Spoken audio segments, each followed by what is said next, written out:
آیت نمبر 45 وا اور اذا جب قرأت القرآن پڑھتے ہیں آپ قرآن جعلنا بنا دیتے ہیں ہم بینہ کا درمیان آپ کے وبینہ اور درمیان الذین ان لوگوں کے جو لا یؤمنون نہیں وہ ایمان رکھتے بالآخرتی آخرت پر حجاب مستورا ایک پردہ چھپا ہوا مستورا مستورن پوشیدہ انویزیبل یعنی حائل بامعنی کیا ہے حائل آنکھوں سے اوجھل اس میننگز میں آتا ہے یعنی دل نہیں لگتا قرآن کو سننے میں قرآن کی محفل میں بوریت ہوتی ہے قرآن کا سننا دلوں کو بوجھل کر دیتا ہے کچھ لوگوں پر اب دیکھیں قرآن کا کتنا ذکر آ رہا ہے نا اس سورہ میں بار بار قرآن کا ذکر آ رہا ہے اور یہاں پہ تو بہت اہم بات بتائی جا رہی ہے اور جب پڑھتے ہیں آپ قرآن بنا دیتے ہیں ہم درمیان آپ کے اور درمیان ان لوگوں کے جو نہیں ایمان رکھتے آخرت پر کیا کر دیتے ہیں پردہ ڈال دیتے ہیں کس کی بات ہو رہی ہے یہ سرداران قریش کی محرومی ٹاپک لکھے ہیں سردار تھے نا قریش کے جن کے بارے میں بار بار ہم لوگ نے آپ کو بتایا ہے ڈسکس کیا ان کو لکھیں یعنی جب آپ صلی اللہ علیہ وآلہ وسلم قرآن پڑھتے تو کفار اور قرآن کے بیچ میں پردہ حائل کر دیا جاتا اللہ اس بات کا یہاں ذکر فرما رہا ہے آپ صلی اللہ علیہ وسلم یہ آیت پڑھ کر سنا رہے تھے مجلس میں جو بھی میں نے آپ کے سامنے پڑھی ابو لہاب کی بیوی جس کا نام ام جمیل اس کو جب خبر ہوئی تو شدید اسے غصہ آیا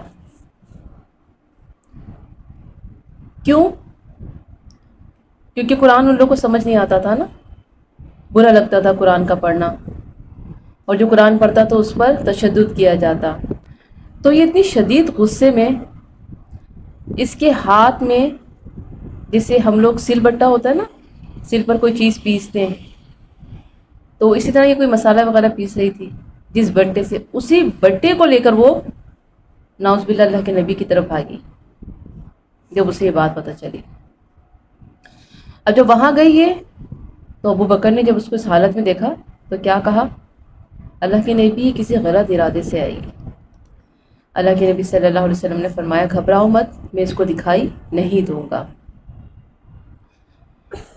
تو اللہ کی طرف سے اس وقت بھی آنکھوں پہ اس کے پردہ پڑا اور وہ اللہ کے نبی کو نہیں دیکھ سکی تو ابو بکر سے کہنے لگی تمہارا ساتھی کیا کہتا ہے ابھی اس نے کیا بیان دیا ہے اس نے کہا کہ تیرے ساتھی نے میری بے عزتی کی ہے ابو بکر کہنے لگے نہیں اللہ کی قسم اس نے تیری بے عزتی نہیں کی کیونکہ ظاہر ہے وہ اللہ کے نبی نے تو نہیں کہا تھا نا اللہ تعالیٰ کی وحی آئی تھی اللہ کا فرمان تھا وہ تو یہ جھوٹ بھی نہیں تھا اس طرح سے کہنا تو ابو بکر کیا کہنے لگے اللہ کی قسم اس نے تیری بے عزتی نہیں کی تو کہنے لگی ہم اس کا انکار کرتے ہیں اس کے دین کا انکار کرتے ہیں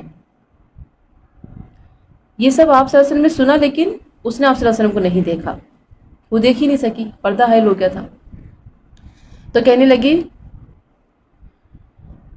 کہ قریش کو پتہ ہے کہ میں قریش کے سردار کی بیٹی ہوں بھلا کوئی میری بے عزتی کر سکتا ہے یعنی اس کے اندر اتنی ہمت ہی نہیں ہو سکتی کہ وہ میری بے عزتی کرے اور یہ کہتے ہوئے وہ چلی گئی یہ عورت کون تھی بہت سرکش اللہ کے نبی صلی اللہ علیہ وسلم کی دشمن لوگوں کو اللہ کے نبی کے خلاف بھڑکاتی تھی یہ اور اس کا میاں ابو لہاب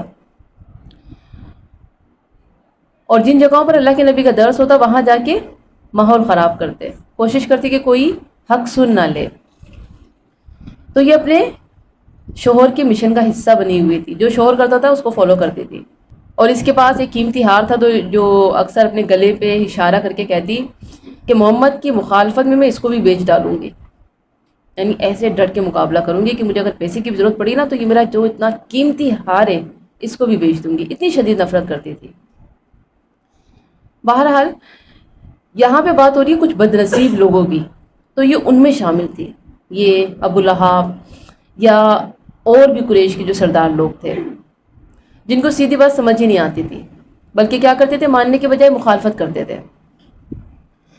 تو یہ ہے وہ حجاب مستورہ جہاں پہ یہ بات ہو رہی ہے، حجابم مستورہ کی. سورہ کہف میں ہے ہم نے ان کے دلوں پر پردے ڈال دیے ہیں کہ اس کو وہ سمجھ نہ سکیں. یعنی قرآن ان کے دل میں اترتا ہی نہیں ہے، انہیں سمجھ ہی نہیں آتا بلکہ بوجھ لگتا ہے. جب نبی کریم صلی اللہ علیہ وسلم قرآن پاک سناتے تو قریش کہتے، حامیم سجدہ آیت 5 میں، تم کتنا بھی قرآن پڑھ لو ہمارے دل پر پردے ہیں، ہمارے کانوں میں پردے ہیں، ہمارے دل غلافوں میں ہیں، تمہاری بات ہم نہیں سنتے، تمہاری بات ہم پر کوئی اثر نہیں کرتی، یہ جو باتیں تم کرتے ہو یہ تو ہمارے کانوں میں بوجھ ہے، ہمیں سمجھ ہی نہیں آتی. ہمارے اور تمہارے درمیان حجاب ہے، پردہ ہے، یعنی کہ نو کمیونیکیشن. اللہ تعالیٰ نے ایسے رابطے ختم کر دیے تھے ان کے دلوں سے قرآن کے.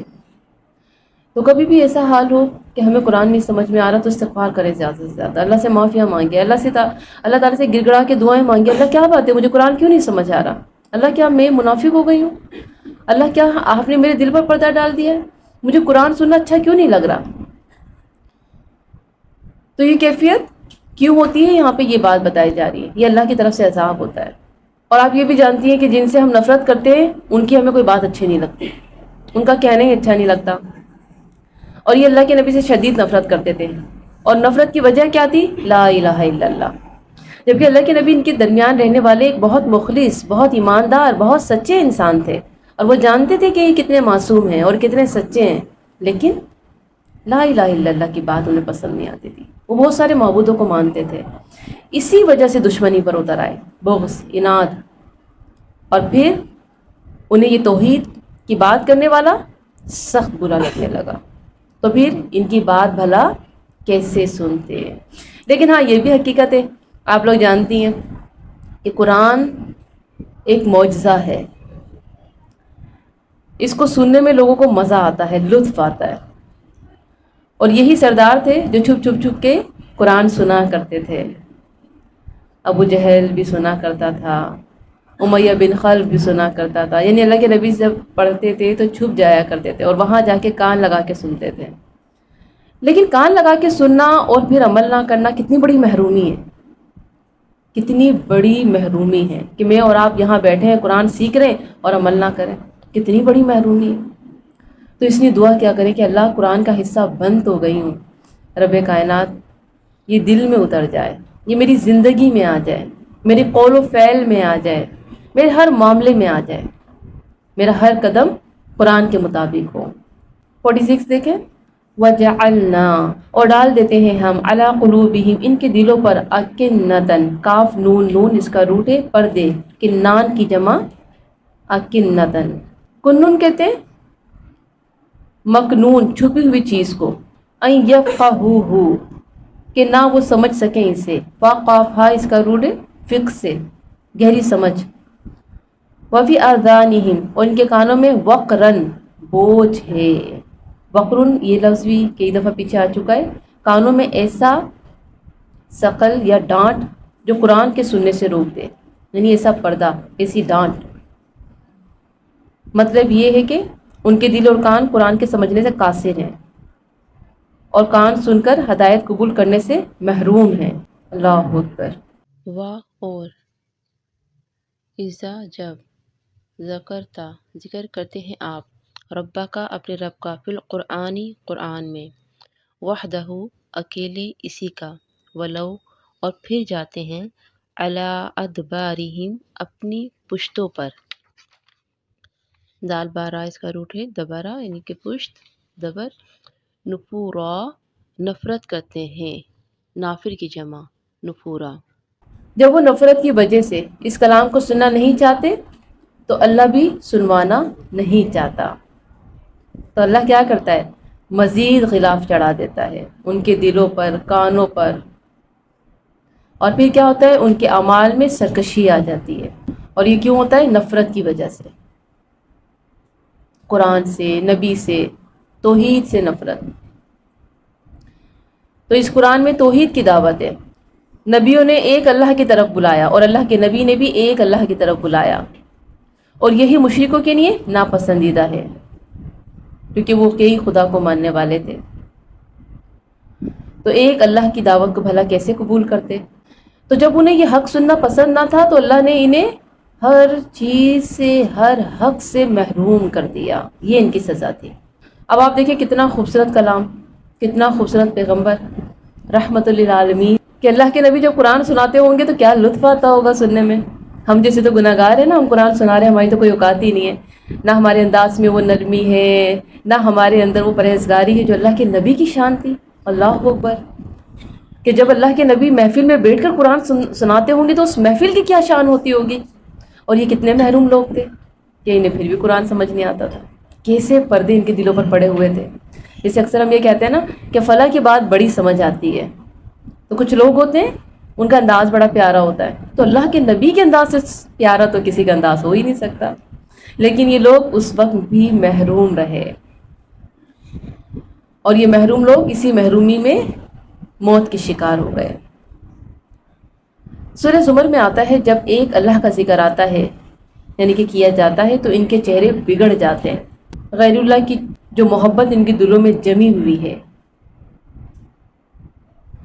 اور جس دل میں غیر اللہ کی محبت ہو اس دل میں حق بات نہیں آ سکتی، جسے جہاں شیطان ہو وہاں خدا بھلا کیسے آ سکتا ہے۔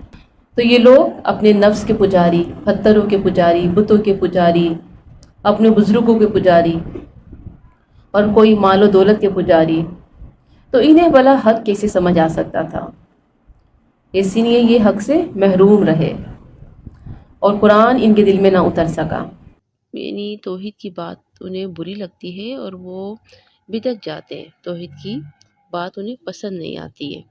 تو حالات کیسے بھی ہوں، موسم کیسا بھی ہو، مشکلات کوئی بھی ہوں، لیکن جب بھی اللہ تعالیٰ کی بات ہو تو پوری کوشش لگا کر، چاہے جسم دکھنے ہی لگے، پھر بھی اللہ تعالیٰ کی بات کی طرف متوجہ ہونے چاہیے، کیونکہ اللہ رب العالمین نے یہاں پہ ان لوگوں کی نشانی بتائی ہے جو لوگ اللہ کے ذکر سے نفرت کرتے ہیں، تو وہ کیا کرتے ہیں، اپنی پشتوں پر پھر جاتے ہیں، اور یہ ان کی نفرت کا اظہار ہوتا ہے۔ تو ہمیں خیال رکھنا ہے کہ جب بھی اللہ کا ذکر کیا جائے، یا مثال کے طور پہ ہمارے ہاتھوں میں موبائل ہوتے ہیں، اکثر قرآن کی آیت آ جاتی ہیں، تو ہمیں اس کو نظر انداز نہیں کرنا چاہیے، ہمیں مکمل توجہ سے، محبت سے اس کی طرف فوکس ہونا چاہیے، اس کو سننا چاہیے، کیونکہ یہ اللہ کی باتیں، ہم جس سے محبت کرتے ہیں ہمیں اس کی باتیں اچھی لگتی ہیں، تو ہمیں خیال رکھنا ہے کہ جب بھی اللہ کا ذکر آئے تو ہم بہت محبت کے ساتھ اس ذکر کو سنیں۔ تو لیسن لکھ لیجیے، جس سے محبت ہوتی ہے اس کی ہر بات سے محبت ہوتی ہے، یہ قرآن اللہ کی باتیں ہیں، ہمیں اس سے محبت کرنی ہے۔ توحید انسان کو سیدھی راہ دکھاتی ہے، با مقصد انسان بناتی ہے۔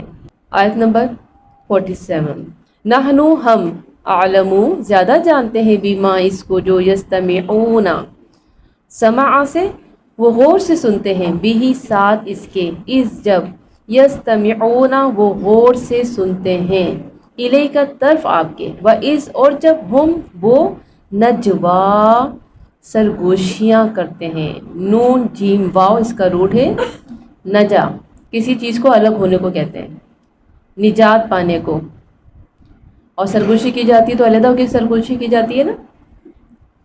از جب، یقولو کہتے ہیں، ظالمون ظالم لوگ، ان نہیں، تتبعون تم پیروی کرتے، الا مگر، رجلا مسحورا مگر ایک مرد سحر زدہ کی۔ اب دیکھیں یہ الزام، سین ہارا مفعول کے وزن پہ، مسحورا سحر جس پر جادو کیا گیا ہو، مسحور کا مطلب سحر زدہ یعنی بیمار۔ اب اللہ کے نبی صلی اللہ علیہ وسلم سے جو ملتا وہ ان کا ہو جاتا، اللہ کے نبی کو ماننے والے بھی بہت تھے، اگر انکار کرنے والے بہت تھے، اور یہ ہمیشہ سے رہا ہے، کچھ لوگ تو شدید نفرت کرتے ہیں اور کچھ لوگ شدید محبت کرتے ہیں۔ تو قرآن کی بات ہو رہی ہے، قرآن کو ڈسکس کیا جا رہا ہے، اور قرآن کے دلوں میں نہیں اترتا اور یہ قرآن کی طرف نہیں آتے، تو پھر آنے والوں سے انہیں نفرت ہوتی کہ یہ لوگ قرآن کی طرف کیوں آ رہے ہیں، تو پھر کیا الزام لگاتے ہیں، یہ جادو کیا جا رہا ہے ان پر، یہ جو محمد ہے نا یہ جادوگر ہے۔ اور یہ لوگوں کو بھی اپنے سحر میں مبتلا کر لیتا ہے۔ اچھا، قرآن کے بارے میں ہم لوگ بار بار بات کرتے ہیں، قرآن کو ہم لوگ بار بار ڈسکس کرتے ہیں، کیونکہ یہ قرآن ہے، قرآن کلاس ہے، تو پھر ہم قرآن کو ہی ڈسکس کریں گے۔ اور میں آپ لوگ کو ایک بار بار کہتی رہتی ہوں کہ قرآن کیا ہے؟ انسان کو ایک نئی زندگی دیتا ہے قرآن۔ ہماری زندگی میں اگر تبدیلی نہیں آ رہی، ہم قرآن کلاس کا حصہ بنے ہوئے، تو در حقیقت ہم قرآن نہیں پڑھ رہے۔ یہ بات بار بار بتانے کی ضرورت ہے، کیونکہ قرآن جو ہے انسان کو تبدیل کرتا ہے، اس کے شب و روز تبدیل ہو جاتے ہیں، اس کا جینے کا ڈھنگ بدل جاتا ہے، اس کے سوچنے کا ڈھنگ بدل جاتا ہے، اس کے کپڑے پہننے کا ڈھنگ بدل جاتا ہے، اس کی ہر چیز کا ڈھنگ بدل جاتا ہے۔ وہ ایسا تبدیل ہو جاتا ہے کہ پھر اسے کہنے کی ضرورت نہیں پڑتی ہے، پھر اس کے اندر قرآن نظر آتا ہے۔ تو یہ چیز آپ نے دیکھنی ہوگی۔ میں اور آپ قرآن پڑھنے، کیا واقعی مجھ میں قرآن نظر آنے لگا ہے؟ کیا واقعی میرا لباس ایسا ہے جس میں مجھے اللہ کے نبی صلی اللہ علیہ وسلم کی سنتیں نظر آتی ہیں، اللہ کے احکامات نظر آتے ہیں؟ ٹائٹ تو نہیں ہے، ہاف سلیوز تو نہیں ہے، میرے نیلس تو بڑے ہوئے نہیں ہیں، میں وہ کام تو نہیں کرتی جس کا حکم میرے رب نے نہیں دیا؟ کیا میں ایسی نافرمانیاں کر رہی ہوں کہ جس کی وجہ سے اللہ مجھ سے ناراض ہوگا؟ تو یہ تمام چیزیں ہمیں دیکھنا پڑیں گی۔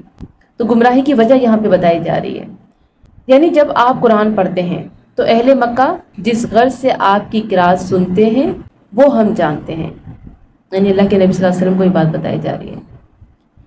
وہ لوگ آتے تھے محفلوں میں اللہ کے نبی کی، اور آ کے اتنی اٹینشن ہو کے ایسے فوکس کر کے سنتے کہ لگتا بہت غور سے سن رہے ہیں۔ اللہ تعالیٰ ان کی پول کھول رہے ہیں یہاں پر۔ اللہ تعالیٰ کیا کہہ رہے ہیں کہ وہ آتے ہیں، قرآن سنتے ہیں، ہم جانتے ہیں وہ کیا سن رہے ہیں۔ یہ ان کا مقصد آپ کے خلاف کوئی نہ کوئی نئی سازش کرنے کا ہے۔ وہ کوئی غلطی پکڑنے آئے ہیں، کوئی مسٹیک کرنے آئے ہیں، وہ وہاں کا ماحول خراب کرنے آئے ہیں۔ اللہ اکبر۔ قرآن کو غور سے سنتے ہیں اور پھر آپس میں سرگوشیاں کرتے ہیں، یعنی قرآن کا کوئی احکام آیا، اللہ تعالیٰ نے فرمایا کہ یہ کام کرنا، یہ نہیں، تو کیا آنکھوں سے ایک دوسرے کو اشارے کرتے ہیں، یہ دیکھو محمد کیا نئی بات لے کر آیا ہے، یعنی محفل میں ہی سرگوشیاں شروع ہو جاتی ہیں۔ اللہ اکبر۔ تو ان سازشوں کا ذکر کیا جا رہا ہے ان لوگوں کی کہ یہ قرآن کلاس میں آتے کیوں ہیں۔ کلاس کے دوران قرآن یا درس سن کر آپس میں ایک دوسرے کو طنزیہ اشارے کرتے ہیں، آنکھیں چڑھاتے ہیں، سرگوشیاں کرتے ہیں۔ یہ کس کا طریقہ بتایا جا رہا ہے؟ مشرکین کا، اہل مکہ کا، منافقین کا۔ اور وہ اس طرح اللہ کے نبی صلی اللہ علیہ وسلم کو پریشان کرتے تھے، کیونکہ ظاہر ہے جب انسان ایک حق کی بات سنا رہا ہے، کوئی تقریر کر رہا ہے، کوئی درس دے رہا ہے، اور سامنے والا اپنا ایٹیٹیوڈ اپنے اسٹائل سے اسے پریشان کرے تو وہ تھوڑا ہچکچا جاتا ہے، اس کے حوصلے ڈاؤن ہونے لگتے ہیں۔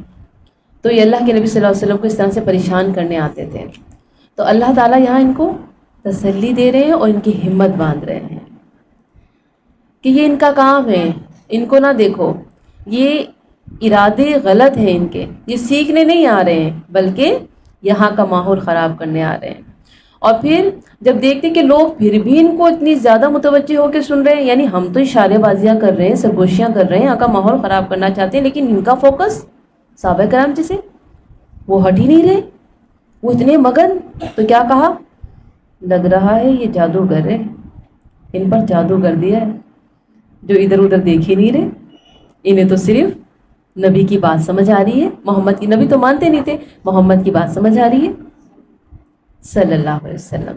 تو اس طرح سے الزام لگایا کہ نعوذ باللہ پیارے نبی جادوگر ہیں۔ تو یہ ان کی سازشیں تھیں، طریقہ کار تھا۔ سورہ مومنون آیت نمبر 25 میں آتا ہے، یہ ایسا شخص ہے جس کو جنون لاحق ہو گیا ہے، یہ ان کا الزام تھا، یعنی عقلی طور پر درست نہیں ہے، نعوذ باللہ، اس لیے یہ ایسی باتیں سنا رہے ہیں۔ تو کہا کہ تم ایسے شخص کی اطاعت کر رہے ہو جو مجنون ہے، یعنی پہلی بات کہ قرآن سننا نہیں چاہتے تھے، ایک تو ان کا ارادہ ہی نہیں تھا، نمبر 2 اگر سنتے بھی تو بدنیتی سے، اور سننے کے بعد آپ کے خلاف باتیں کرتے ہیں، اور پھر آپ کو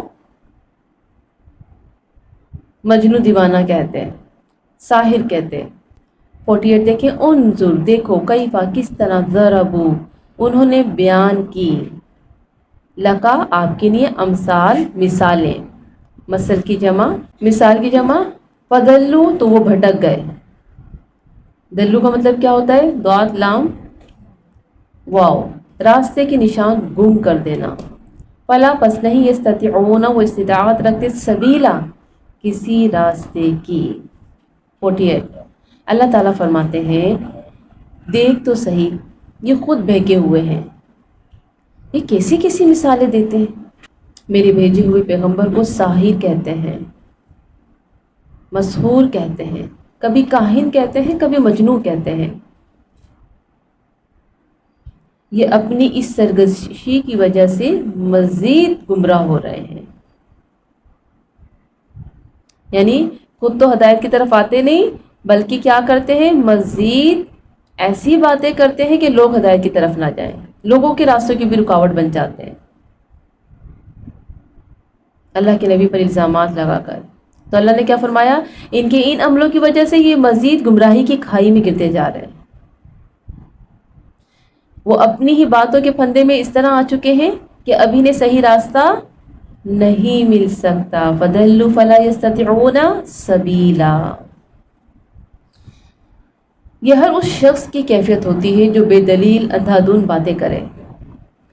کچھ لوگ بولنے سے پہلے سوچتے ہیں، سنبھل کر بات کرتے ہیں، زبان کو کنٹرول میں رکھتے ہیں، مگر کچھ کیا کرتے ہیں؟ بس بولتے ہی چلے جاتے ہیں.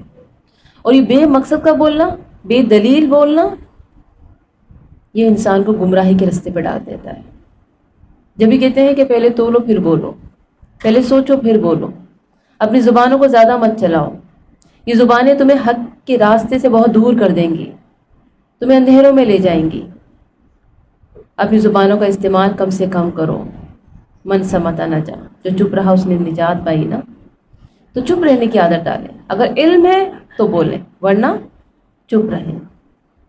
تو یہ لوگ تھے بہت بولنے والے، اور اکثر بہت بولنے والے لوگ اپنے آپ کو بہت کچھ سمجھتے ہیں. میں بڑا، میں زیادہ جانتا ہوں، مجھے زیادہ پتہ ہے. تو ان کو بڑا گھمنڈ تھا خود پر کہ ہم زیادہ جانتے ہیں، اس لیے جگہ جگہ الٹی سیدھی باتیں کرتے رہتے تھے. اور پھر جب وہ الٹی باتیں منہ سے نکال دیتے جبکہ غلط ہیں، اب اس کا دفاع بھی کرنا ہے. جیسے مثال کے طور پہ ہم نے کوئی غلط بات کہہ دی خاندان میں اور وہ ہے غلط، لیکن اب اگر ہم نے کہہ دیا کہ ہاں جی یہ غلط بات ہے، تو پھر کیا ہوگا؟ ہماری بے عزتی ہو جائے گی. پھر کیا ہوتا ہے؟ اس کا دفاع کرتے ہیں. یعنی غلطی کا دفاع کرنا اور غلطیوں کی طرف لے جاتا ہے. چھوٹے چھوٹے گناہ بڑے بڑے گناہوں کی طرف دھکیل دیتے ہیں، اور انسان کو پتہ ہی نہیں چلتا کہ وہ کتنے بڑے بڑے گناہوں کی طرف چلا جاتا ہے. تو لیسن لکھ لیجیے، گمراہی کی وجہ زبان سے بے سوچے سمجھے الفاظ نکالنا، الزامات لگانا، پھر اپنی عزت کی وجہ سے اس پر قائم رہنا. باتوں کو سمجھنا ہے، غور کرنا ہے، پھر عمل کرنا ہے. بے سوچے سمجھے فیصلے نہیں کرنا، ورنہ ہدایت کا راستہ گم ہو جائے گا. 49، 50، 51 اور 52 کافرین کے سوالات کے جواب. یہاں پہ جو ہے کافرین کچھ سوال کر رہے ہیں اور ان کے جواب دیے جا رہے ہیں. اس ساری آیتوں میں ایک ہی ٹاپک چلے گا. 49 وقالوا، اور وہ کہتے ہیں، اذا کیا جب کننا ہوں گے ہم عظاما و رفاتا ہڈیاں اور چورا چورا. رفاتا گلی ہوئی چیز کو کہتے ہیں، یا ریزہ ریزہ. اور ابن عباس نے کیا کہا رفاتا کو؟ غبار. آئنا کیا بے شک ہم لمبعوثون البتہ اٹھائے جائیں گے، با انسا اس کا روٹ ہے یعنی کہ دوبارہ جی اٹھنا، بعض خلقن پیدا کر کے، جدیدہ نئے سرے سے، جدید یونیک. یعنی کہ ایسا کیسے ہو سکتا ہے کہ ہم مر جائیں گے، ہڈیاں ہو جائیں گے، اور پھر ہڈیاں بھی چورا چورا ہو جائیں گی، گوشت ختم ہو جائے گا، تو ہم دوبارہ اٹھائے جائیں گے؟ اس پر تعجب. تو انہوں نے اس طرح کی بات کی. مشرکین، منکرین، آخرت کو نہ ماننے والے یہ کہتے کہ یہ کیسی عجیب بات کرتا ہے کہ ہم مرنے کے بعد دوبارہ اٹھائے جائیں گے، جبکہ ہمارا جسم، گوشت، ہڈیاں سب ختم ہو جائیں گے. بھلا یہ کیسے ممکن ہے؟ یہی بات یہی مضمون کئی جگہ قرآن میں وقتاً فوقتاً آتا رہا ہے۔ سورہ نازعات میں ہے کہ جب ہم بوسیدہ بھربری ہڈیاں ہو جائیں گے تو کیا دوبارہ اٹھائے جائیں گے؟ سورہ یاسین میں بھی یہی ہے، کون اٹھائے گا، کون جوڑے گا جب یہ بالکل پرانی اور بوسیدہ ہو جائیں گی؟ یعنی اسی طرح کے اعتراضات۔ 50 دیکھیں، قل کہہ دیجئے، اب ان کو جواب دیا جا رہا ہے، کونو ہو جاؤ حجارتن پتھر، او یا حدیدہ لوہا، یعنی تم پتھر ہو جاؤ یا لوہا، اٹھائے تو تم جاؤ گے، جو مٹی اور ہڈیوں سے زیادہ سخت ہے اور جس میں زندگی کے اثار پیدا کرنا زیادہ مشکل ہے۔ اگر تمہیں پتھر کا بنا دیا جائے یا لوہے کا تو بھی تم اٹھا دیے جاؤ گے اور دوبارہ ریزہ ریزہ ہو بھی جاؤ پھر کھڑے کر دیے جاؤ گے۔ او یا خلقن کوئی مخلوق، مما اس سے جو یکبرو بڑی ہو، فی صدورکم تمہارے سینوں میں، یعنی کہ تمہارے خیال میں اگر اس سے بھی کچھ بڑا اور مضبوط ہے نا وہ بھی سوچ لو۔ کیا طریقہ ہے بتانے کا، سمجھانے کا، دیکھیں۔ اچھا اور بھی مضبوط سوچ لو، یہ بھی تمہیں کچھ کم لگ رہا ہو تو فَسَيَقُولُونَ پسند قریب وہ کہیں گے، مَن یعیدونا کون لوٹائے گا ہمیں، قُلِ الَّذِی کہہ دیجئے وہ جس نے فَطَرَکُم پیدا کیا تمہیں اول مرہ پہلی بار، جس نے پہلی بار بنایا اس کے لیے دوبارہ اٹھانا کوئی مشکل کام نہیں۔ فَسَيُنْغِضُونَ پسند قریب وہ ہلائیں گے، نون غین دعات اس کا روٹ ہے، نغت کہتے ہیں نیچے اوپر یا اوپر نیچے حرکت دینا، ہلانا، الیک کا طرف آپ کے، رؤوسہم را حمزہ سین اپنے سروں کو، وَيَقُولُونَ اور وہ کہیں گے، متى ہوا کب ہے وہ، اب دیکھیں اپنے نقطے سے ہٹ رہے ہیں، اب کیا کہہ رہے ہیں، اچھا ہے کب وہ، بات بدلتی، کل اس کا بھی جواب دیا جا رہا ہے، کہہ دیجئے عسا امید ہے ان یکون قریبا کہ وہ ہو قریب ہی۔ 51 دیکھیں تو کیا بات ہوئی، یا اس سے بھی زیادہ سخت چیز جو تمہارے علم میں ہو وہ بن جاؤ، اور پھر پوچھو کہ کون زندہ کرے گا، یعنی کچھ بھی تم بن جاؤ۔ پہلے تو اللہ تعالیٰ نے کیا کہا، لوہا اور پتھر، پھر کہا اس سے بھی زیادہ اگر تمہارے ذہن میں ہے تو وہی بن جاؤ، وہ پھر بھی تمہیں دوبارہ پیدا کرے گا۔ تو یہ سب سن کر پھر کیا کہتے ہیں، اچھا کون کرے گا، تو کہا کہ وہی کرے گا جس نے پہلی دفعہ پیدا کیا۔ سورہ روم 27 میں آتا ہے، کہہ دیجئے جس نے خلق کی ابتدا کی وہی اس کو دوبارہ پیدا کرے گا۔ تو یہ کیا ہے، اس کے لیے کوئی مشکل ہے؟ ہم نے پہلے بھی آپ کو بتایا تھا نا کہ ایک کام پہلی بار کرنا تو مشکل ہوتا ہے لیکن دوسری بار وہ کام آسان ہو جاتا ہے، یہ تو عام طور پر بھی ہم جانتے ہیں۔ تو ان کو اسی طرح یہ بات سمجھائی جا رہی ہے کہ جس نے پہلی بار پیدا کیا اس کے لیے دوبارہ پیدا کرنا کچھ مشکل نہیں ہے۔ اب کیا ہے بات اگلی، پھر وہ کہیں گے اچھا چلو اب یہ بھی بتا دو کہ یہ ہوگا کب۔ اے نبی صلی اللہ علیہ وآلہ وسلم آپ کہہ دیجئے وہ دن بہت قریب ہے، یعنی موت کا وقت تو کسی کو بھی نہیں پتا نا، میں اور آپ کیا جانے کہ ہم کتنے سال جئیں گے، کتنے مہینے، کتنے دن، نہ جانے کب ہمیں موت آ جائے۔ موت کا وقت تو مقرر رہی نہیں ہے، اور جس وقت انسان مر جاتا ہے اسی وقت سے اس کے لیے قیامت شروع ہو جاتی ہے۔ اچھا ہے تو علین، برا ہے تو سجین۔ تو کیا کہا کہ وہ وقت قریب ہی ہے، ایک تو موت کے وقت کی طرف اشارہ ہے اور دوسرا موت کے بعد جو قیامت آنے والی ہے اس کی طرف اشارہ ہے۔ تو پھر کیا ہوگا، ان کو زندہ کیا جائے گا قیامت، اور پھر پوچھا جائے گا ان سے اب کیا کہتے ہو۔ تو یہ اٹھایا جانا بھی اور قیامت کا دن تو سب سے بڑا دن ہوگا، یعنی ایک تو جب انسان مر جاتا ہے قبر میں دفنا دیا جاتا ہے تو اس کو اٹھا دیا جاتا ہے، اس سے سوالات ہوتے ہیں، من ربو کا، من دینو کا، پھر اس کے بعد اس سے کیا ہوتا ہے، جواب دے دیے صحیح تو علین میں چلا گیا، نہیں دے پائے تو سجین میں چلا گیا۔ پھر اس کے بعد ایک طویل وقت گزرتا ہے، اور وہ کون سا وقت ہوگا، وہ قیامت کے انتظار کا وقت ہوگا، لیکن سزا کھانے والا پھر سزا کھاتا رہے گا سجین میں۔ اور وہ کوئی آرام سے نہیں رہ سکے گا۔ سورہ ماجد آیت نمبر 7 میں آتا ہے وہ اسے دور دیکھتے ہیں اور ہم اسے قریب دیکھتے ہیں۔ ہم تو کہتے ہیں نا دیکھا جائے گا، بڑھاپا آئے گا پھر سوچوں گی، ہمیں کیا پتہ بڑھاپا آئے گا بھی نہیں آئے گا، ہم بڑھاپے کے انتظار میں رہتے ہیں۔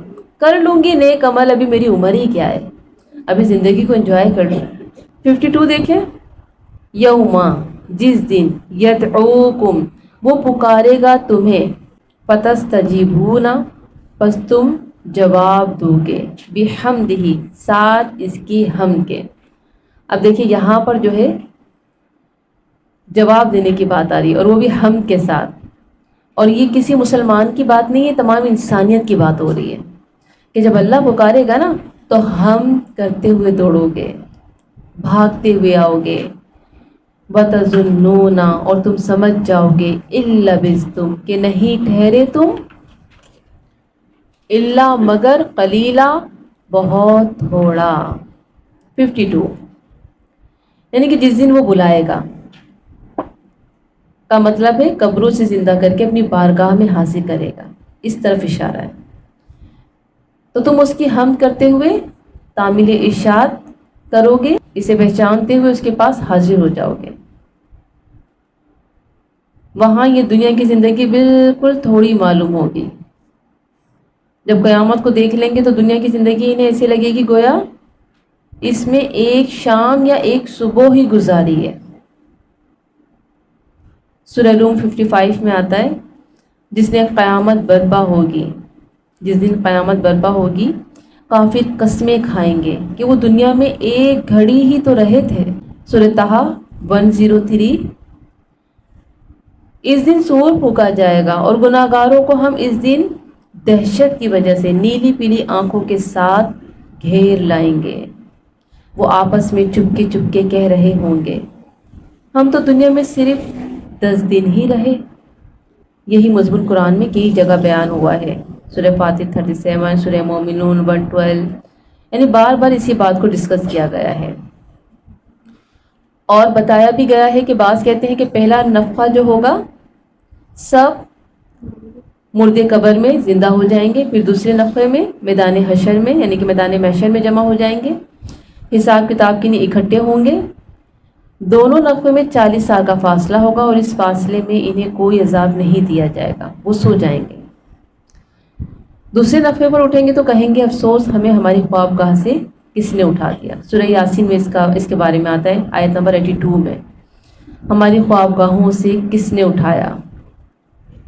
یہی ہے جس کا وعدہ رحمان نے دیا تھا اور رسولوں نے سچ سچ کہہ دیا تھا۔ تو بات کیا سمجھ میں آئی؟ حاضر تو ہونا ہے اللہ کے سامنے۔ اب ہم کیسے حاضر ہوں گے، کیا لے کے جائیں گے، یہ ہمیں طے کرنا ہے۔ اللہ نے یہ ہماری چوائس پہ چھوڑ دیا۔ منمانی سی زندگی گزارنا چاہتی ہو گزارو، آپ کی مرضی ہے، لیکن یاد رکھنا اللہ تعالیٰ حساب لے گا ایک ایک چیز کا جو آپ کے پاس ہے۔ سب سے پہلے آپ کا اپنا وجود، آپ کی زندگی، آپ کا وقت، پھر آپ کا مال، پھر آپ کی اولاد، ہر چیز کا حساب لے گا، ایسے نہیں چھوڑا جائے گا۔ ہم کیا کہتے ہیں، دیکھا جائے گا، اللہ کی رحمت تو بڑی وسیع ہے، میرا رب مجھے معاف کر دے گا۔ اچھا مانا اللہ کی رحمت بڑی وسیع ہے، لیکن اللہ انصاف کرنے والا ہے۔ ایک وہ جو گھروں میں بیٹھی ہیں اور ایک جو کلاس میں بیٹھی ہیں، دونوں میں فرق ہے۔ اللہ دونوں کو برابر اجر نہیں دے گا۔ آپ سب آئیے نا اپنے گھروں کے کام چھوڑ کر، تو آپ نے وقت نکالا ہے تو اللہ آپ کے لیے بھی وقت نکالے گا اور خاص اجر کا اہتمام کرے گا اللہ۔ لیکن وہ جو دنیا میں مست ہیں اور وہ کہتی ہیں سوری ہم نہیں آ سکتے، ٹائم نہیں ہے، تو کیا خیال ہے اللہ آپ کو ان کو برابر کرے گا تو آپ کو تکلیف نہیں ہوگی؟ اللہ جی میں تو وقت نکال کے گئی تھی، یہ تو میرے ساتھ اسی جنت میں۔ اللہ تعالیٰ کہتا ہے میں انصاف کرنے والا ہوں، ایک راتوں کو اپنے بستروں میں سونے والا اور ایک راتوں کو جاگ جاگ کے عبادت کرنے والا، میں دونوں کو ایک اجر نہیں دے سکتا، میں انصاف کرنے والا ہوں۔ تو تیاری کرنی ہے اس وقت کی کہ جب ہم سب اللہ کے سامنے حاضر کیے جائیں گے۔ لیسن لکھ لیجیے، قرآن میں ہر سوال کا جواب ہے، قرآن کے ذریعے ہی ہدایت مل سکتی ہے۔ اللہ کے سامنے سب لائے جائیں گے، ایمان کے بارے میں سوال ہوگا کہ ہم کیا تیاریاں کر کے آئے ہیں۔ آیت نمبر 53، وَقُلْ، اور کہہ دیجئے۔ اب دیکھیں بڑا پیار، بڑی محبت سے اللہ تعالیٰ متوجہ کر رہے ہیں، لی عبادی، میرے بندوں کو، اس کو ہائی لائٹ کریں، لی عبادی، میرے بندے. کتنا پیار آتا ہے نا یہ ایسے الفاظ کو سن کر. میرا بندہ، اللہ جس کو کہہ دے میرا بندہ وہ تو کامیاب ہو گیا. آپ کہتی ہیں نا کسی سے بہت پیار کرتی ہیں، میری بیٹی، میری ماں، یہ میرا لگا کے کہنا اپنائیت کا اظہار ہوتا ہے، یہ میری ہے. اور جب ہم ماں اور بیٹی کے رشتوں کے علاوہ کسی اور سے محبت کرتے ہیں اور اس کے ساتھ میری لگاتے ہیں تو فخر ہوتا ہے. یہ میری اسٹوڈنٹ، یہ میری دوست، یہ میری استاد، یعنی ایک اپنائیت ہوتی ہے اس میرا کہنے میں. اور یہاں پہ عرش والا کہہ رہا ہے لی عبادی، میرے بندے. کتنا مان ہوتا ہے جس کو ہم اپنا کہتے ہیں. یہ بات ذرا سوچیے گا ضرور، رک کر اس پر سوچیے گا ضرور. جس کو میں اپنا کہتی ہوں مجھے اس پر بڑا مان ہوتا ہے، وہ میری ضرور سنے گا، وہ میری ضرور مانے گا، کیونکہ یہ میرا ہے. یہاں پہ اللہ نے لی عبادی کہہ کے کیا کہا؟ یہ میرے ہیں. تو اگر میں اور آپ چاہتے ہیں لی عبادی میں شامل ہوئیں تو دیکھتے ہیں کون ہے یہ لی عبادی. کل، کہہ دیجئے، لی عبادی، میرے بندوں کو، یقولو، وہ کہیں، التی، وہ بات جو، ہیا احسنو، وہ زیادہ اچھی ہو. اللہ اکبر. احسنو، اس کو ہائی لائٹ کریں. اللہ تعالیٰ سب سے پہلی چیز لی عبادی کے بعد فرما رہے ہیں وہ کہیں وہ بات جو وہ زیادہ اچھی ہو. میں اور آپ کون سی بات زیادہ کہتے ہیں؟ میرا اور آپ کا معاملہ کیا ہے؟ میری اور آپ کی زبان کن چیزوں میں زیادہ استعمال ہوتی ہے؟ اب یہ جو اچھی بات ہے نا، اس میں کئی ساری چیزیں جمع ہو جاتی ہیں. ٹاپک ہے میرے بندوں اچھی باتیں کہو. اللہ کچھ بندوں کو اپنا کہتا ہے، عباد الرحمن کہتا ہے، عبادی کہتا ہے. تو اللہ اپنے پیارے بندوں کو کچھ نصیحت کر رہا ہے. میرے پیارے بندوں، اچھی اچھی باتیں کہا کرو، احسن باتیں کیا کرو. اور یہ تو میری اور آپ کی بھی فطرت ہے کہ ہمیں اچھے بولنے والے لوگ بہت اچھے لگتے ہیں. جن کی کڑوی زبان ہوتی ہے، جو کڑوا بولتے ہیں، جو تلخ بولتے ہیں، ہر کوئی ان سے دور بھاگتا ہے. اس کی زبان اچھی نہیں ہے، اس سے دور ہی رہنا. اس زبان کی بڑی خراب ہے. اس زبان سے جب بولنا شروع کرتی ہے نا تو بہت بکواس بولتی ہے. تو ہم ایسے لوگوں سے دور بھاگتے ہیں. لیکن جو میٹھی زبان والا ہوتا ہے، ہمیشہ زبان سے اچھے جملے نکالتا ہے، وہ ہر کسی کو پیارا ہوتا ہے. اس لیے اللہ تعالیٰ چاہتا ہے کہ میں اور آپ سب سے پہلے اپنی زبانیں اچھی کر لیں. ہماری زبانوں کا اچھا ہونا بہت ضروری ہے. یہ زبان ہمارے جسم کا وہ خاص حصہ ہے جو جنت میں لے جانے کا اہم کردار ادا کرے گا. یہ زبان جنت میں لے کے جائے گی اور یہی زبان جہنم میں لے کے جائے گی. تو اللہ تعالیٰ نے اس لیے عبادی کہہ کے کیا کہا؟ میرے بندوں اچھی اچھی باتیں کیا کرو، بری باتیں نہ کیا کرو. اب اچھی باتوں میں سب سے پہلی بات کیا؟ توحید کی بات. پہلے تو اللہ کا حق ہے نا ہماری زندگی پر، ہماری ہر بات پر، ہمارے ہر قدم پر، ہمارے ہر معاملے پر، ہماری ہر سوچ پر. سب سے پہلا حق اللہ کا ہے. ابھی ہم بندوں کی طرف آئیں گے، لیکن پہلی بات اللہ کی بات. سب کچھ تو اللہ کا دیا ہوا ہے، یہ جسم، یہ جان، یہ مال، یہ اولاد، ہر چیز اللہ کی دی ہوئی ہے. تو پہلا حق اللہ کا ہے. تو کیا؟ توحید، کلمہ طیبہ. پہلے توحید کو سیکھو، اس پر عمل کرو اور جانو کہ توحید کہتا ہے کسے. پھر لوگوں کو بلاؤ توحید کی طرف. لوگوں کو دعوت دو ایک اللہ کی. لوگوں کو بتاؤ ایک اللہ کو پکارنا کتنا اہم ہوتا ہے. لوگوں کو بتاؤ کہ شرک اللہ کو کتنا ناپسند ہے. تو کیا کرنا ہے؟ اسلام کی دعوت دینی ہے.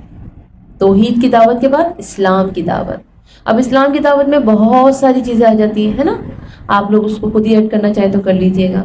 امر بالمعروف نہی عن منکر، نیکی کی بات کرو. نیکی کی بات کرنا بھی صدقہ ہے. ایک دوسرے کو مسکرا کے دیکھ ہی لیا کرو، یہ بھی صدقہ ہے. تو یہ تمام چیزیں کیا ہیں؟ نیکیاں ہیں. تو اللہ تعالیٰ یہاں پہ زبان کی بات کر رہے ہیں. تو اس زبان کو کس کے لیے استعمال کرنا ہے؟ توحید اور دین اسلام کی دعوت کے لیے. داعی اسلام بن جاؤ. مجھے اور آپ کو کیا بننا ہے؟ داعی اسلام بننا ہے. لوگوں کو دین کی دعوت دینا ہے. سب سے بیسٹ پروفیشن کیا ہے؟ داعی اسلام. ڈاکٹر ذاکر نائک ڈاکٹر بن چکے تھے، لیکن انہوں نے جب قرآن کی آیت پڑھی کہ اللہ کے نزدیک تو سب سے بہترین کام دین کی طرف بلانا، اسلام کی طرف بلانا، انہوں نے وہ شعبہ چھوڑ دیا۔ کتنی بڑی بات ہے نا، کہنے کو ایک ڈاکٹر بننے کا خواب آج تو ہر کسی کا ہی ہے، ہر ماں چاہتی میرا بیٹا ڈاکٹر بن جائے، میڈیکل پڑھ لے، لاکھوں روپیہ لگاتے ہیں۔ اچھی چیز ہے، لوگوں کی اس میں بھی مدد ہوتی ہے، کوئی بیمار ہے تو اس کی آپ مدد کر رہے ہیں، لیکن جب انسان کی روح بیمار ہو جائے تو اس کا کیا کیا جائے؟ اس کی طرف کوئی توجہ نہیں دیتا۔ جسم سے بیمار پڑنے سے بڑی بات روح کا بیمار پڑنا ہوتا ہے، روح کا علاج بہت ضروری ہے، اور داعی اسلام کیا کرتا ہے؟ روح کا علاج کرتا ہے۔ داعی اسلام روحوں کو زندہ کرتا ہے، روحوں کے اندر ایمان پیدا کرتا ہے کہ آؤ دین کی طرف، اور جب انسان کی روح مر جاتی ہے نا تو بس انسان مر جاتا ہے۔ تو کیا کرنا ہے؟ دعوت اسلام، اس سے بڑھ کر کچھ بھی نہیں ہے، سب سے بڑی چیز اسلام کی دعوت دینا ہے، اور اس سے بڑھ کر بھلا کون سی بات اچھی ہو سکتی ہے کہ جو اللہ کی طرف بلائے، خود بھی اچھے کام کرے اور لوگوں کو بھی اچھے کاموں کی طرف بلائے، نیکی کی دعوت دے۔ یعنی سب سے بہترین کام آپ کا کیا ہونا چاہیے؟ اسلام کی طرف بلانا، داعی اسلام بننا، اور محبت کے ساتھ، نرمی کے ساتھ۔ پہلے اپنی اصلاح کرو، پھر دوسروں کی اصلاح کرو۔ اب ایسا کیوں کریں؟ آخر کیا وجہ ہے کہ ہم یہ کریں؟ ان الشیطان ینزغ بینہم، یہ بات ہے۔ اللہ تعالیٰ فرما رہا ہے بے شک شیطان فساد ڈالتا ہے درمیان ان کے۔ اللہ مجھے اور آپ کو ایک دیکھنا چاہتا ہے، لیکن شیطان کیا چاہتا ہے؟ یہ سب ایک دوسرے سے نفرت کریں، ایک دوسرے کو چھوڑ دیں، ایک دوسرے کے دشمن بن جائیں۔ تو اللہ تعالیٰ فرما رہا ہے کہ بے شک شیطان فساد ڈالتا ہے درمیان ان کے۔ ینزغ، نون زاغین، نزغ، نزغ کس کو کہتے ہیں؟ نزغ، دو لوگوں کے درمیان فساد ڈالنا، بگاڑ پیدا کرنا، فتنہ ڈالنا۔ تو یہ شیطان جو ہوتا ہے نا، پہلے ہمارے ذہن میں کچھ غلط بات ڈالتا ہے، ذہن کی باتیں زبان میں آ جاتی ہیں، اور جب زبان سے نکلتی ہیں تو پھر فساد برپا ہو جاتا ہے۔ ان الشیطان کان للانسان عدوا مبینا، لیکن شیطان ہے انسان کے لیے دشمن کھلا۔ یہاں پہ اللہ تعالیٰ نے نا مجھے اور آپ کو بہت اہم بات بتائی ہے۔ اللہ تعالیٰ کیا فرما رہے ہیں کہ دیکھو اس زبان کو کنٹرول کرو، کیونکہ شیطان اس پر اٹیک کرتا ہے۔ سب سے پہلے شیطان وسوسے ڈالتا ہے، ذہن کو قابو میں کرتا ہے، اور جو کچھ ذہن میں چلتا ہے نا وہ غصے کا وقت زبان پہ خود بخود آ جاتا ہے۔ تو ساری پلاننگ کہاں سے ہوتی ہے؟ ذہن سے ہوتی ہے، وسوسے ڈالتا ہے شیطان، وہ چاہتا ہے کہ فساد برپا ہو۔ شیطان فساد ڈلوانے والا ہے ان باتوں کے ذریعے کہ وہ لوگوں کے تعلقات خراب کر پائے۔ زبان سے ایسی جملے نکلواتا ہے کہ دو بھائی ایک دوسرے سے جدا ہو جاتے ہیں۔ یعنی زبان کی ذرا سی بے احتیاطی شیطان کو بیچ میں گھسنے کا موقع دیتی ہے اور تعلقات خراب ہو جاتے ہیں۔ شیطان ایسا کرتا کیوں ہے؟ اسے ملتا کیا ہے؟ بھائی تو اپنی زندگی گزار، ہمیں ہماری زندگی گزارنے دے۔ آگے بتا دیا ان الشیطان کان للانسان عدوا مبینا، دشمنی ہے نا پہلے دن سے، پہلے دن ہی اس نے انسان سے دشمنی کی تھی۔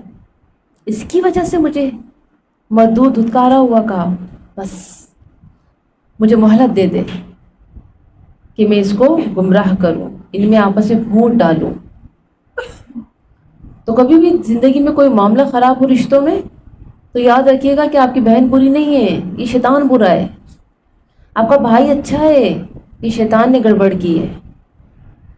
حضرت یوسف علیہ السلام نے بھی کیا کہا تھا؟ شیطان ہے، میرے بھائی برے نہیں ہیں۔ ہم لوگ کبھی کہتے ہیں؟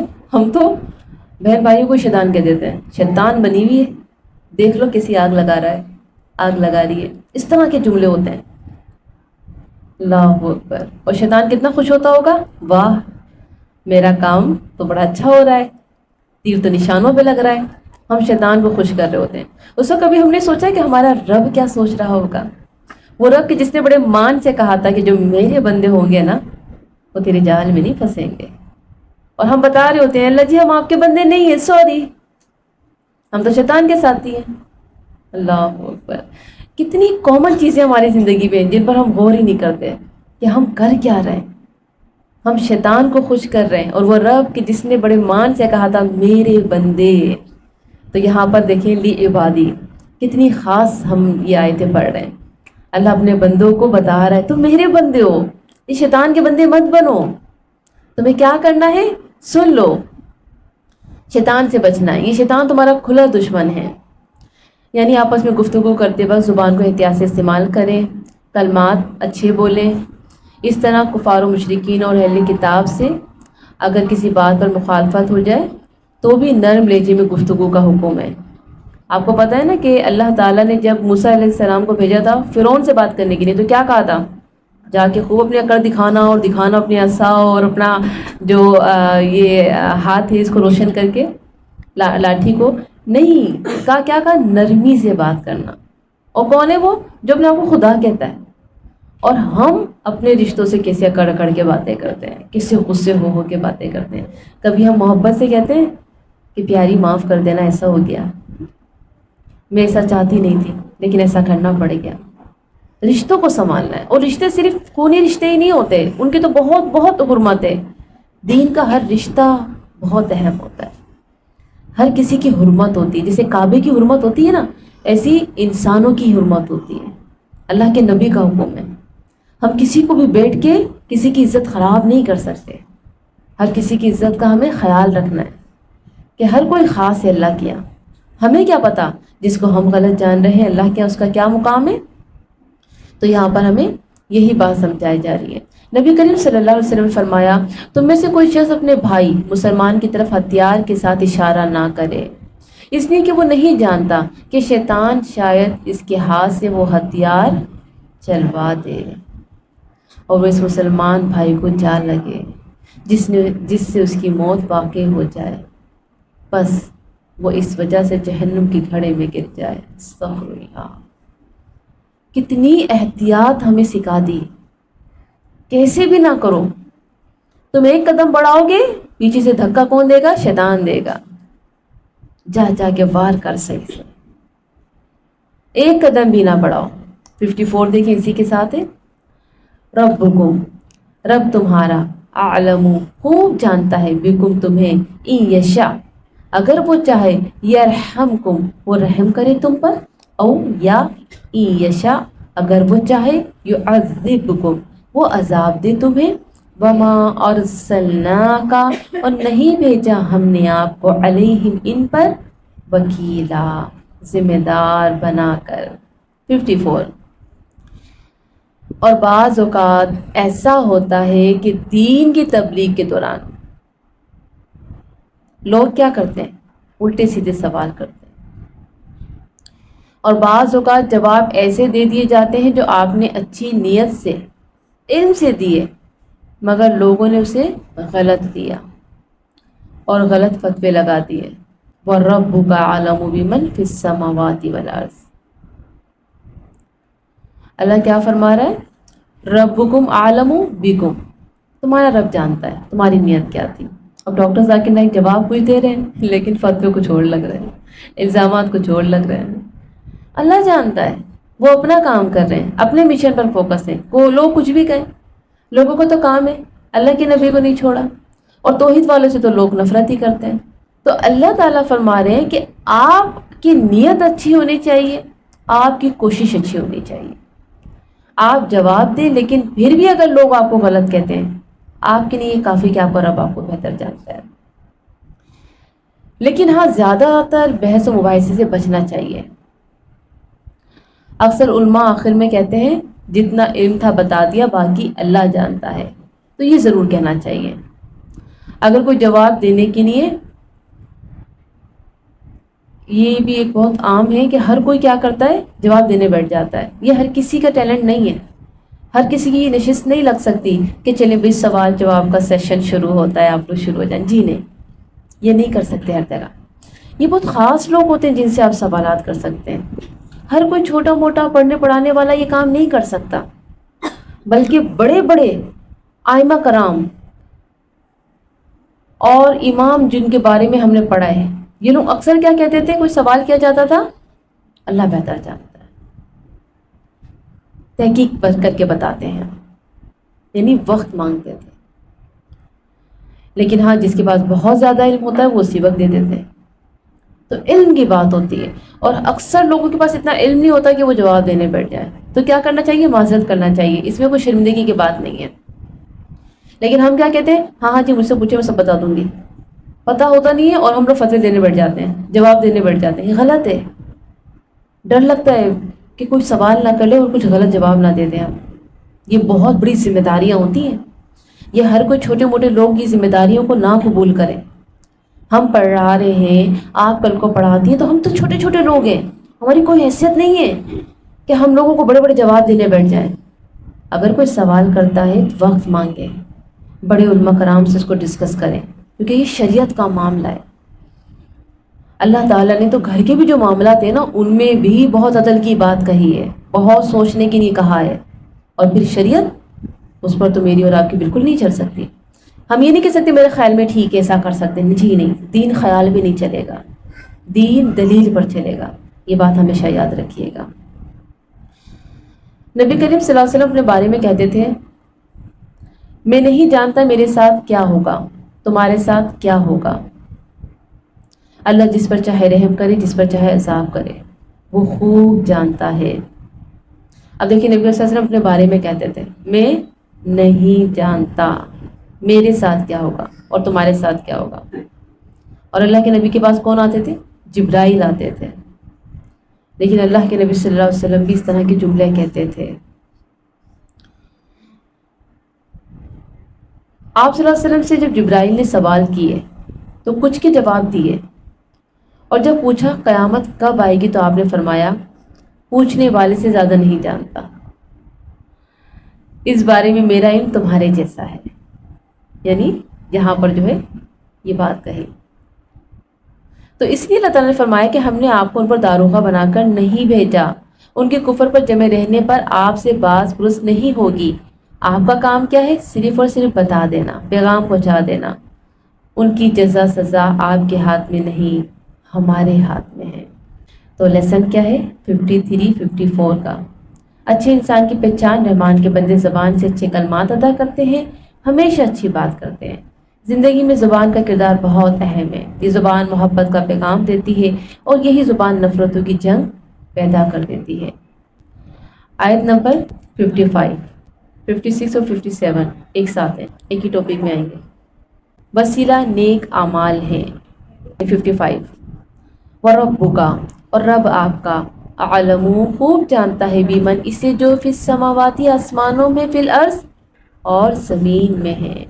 وَلَقَدْ، اور البتہ تحقیق، فضلنا، فضیلت دی ہم نے، بعد النبیین، بعض نبیوں کو، علی بعض پر، وَآتَینا، اور دی ہم نے، داؤد علیہ السلام کو، زبور۔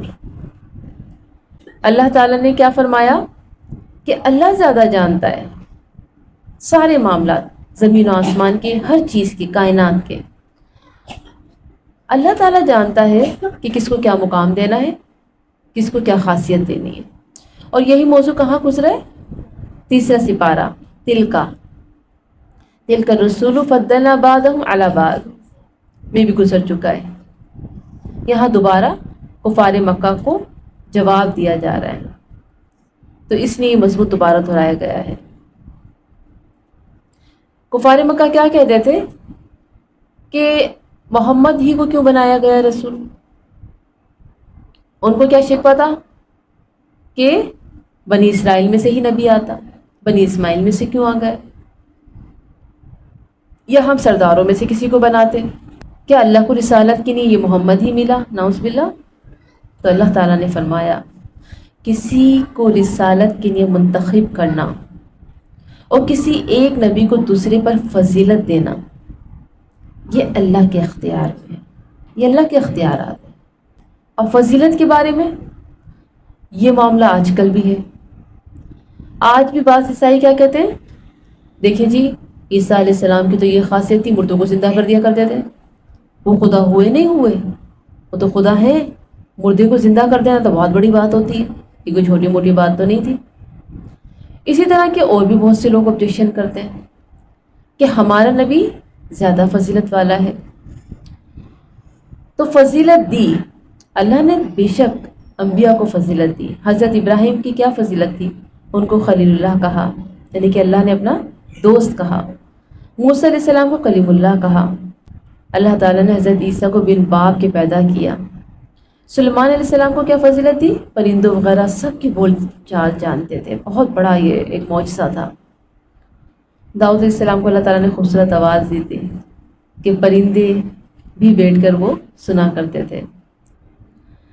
اور پھر نبی کریم صلی اللہ علیہ وسلم کو اسرا معراج، یہ بہت بڑا معجزہ تھا. آسمانوں کی سیر کرانا، جنتوں سے کو دکھانا، انبیاء سے ملانا، بہت بڑا معجزہ تھا.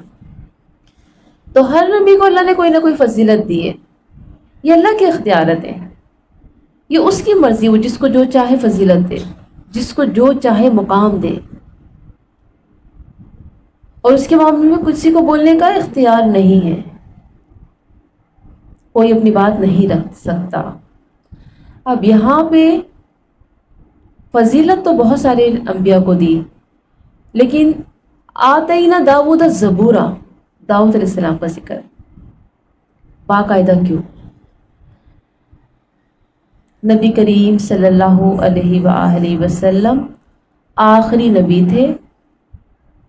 داؤد علیہ السلام کی زبور میں اللہ تعالیٰ نے لکھا تھا، میرے نیک بندے زمین کے وارث ہوں گے، اور زمین و آسمان کا علم اللہ جانتا ہے. مطلب اللہ تعالیٰ کو سب معلوم ہے، مبارک بین ہے، ہر بات کی حقیقت اور گہرائی، فائدہ نقصان سب جانتا ہے. وہ جو فیصلہ کرتا ہے وہ سب سے بہترین ہوتا ہے، اس لیے اس کی اطاعت لازم ہے، نہ کہ مخالفت. تو اللہ تعالیٰ نے زبور میں بتا دیا کہ نیک بندے سرزمین کے وارث ہوں گے. اللہ کے نبی، صحابہ کرام اور ان کی امت اخرجت للناس، نکالی گئی ہے وہ لوگوں کے لیے. کس لیے؟ اتأمرون بالمعروف، نیکی کا حکم دیتے ہیں اور برائی سے روکتے ہیں. یہ پہچان ہے امت محمدیہ کی.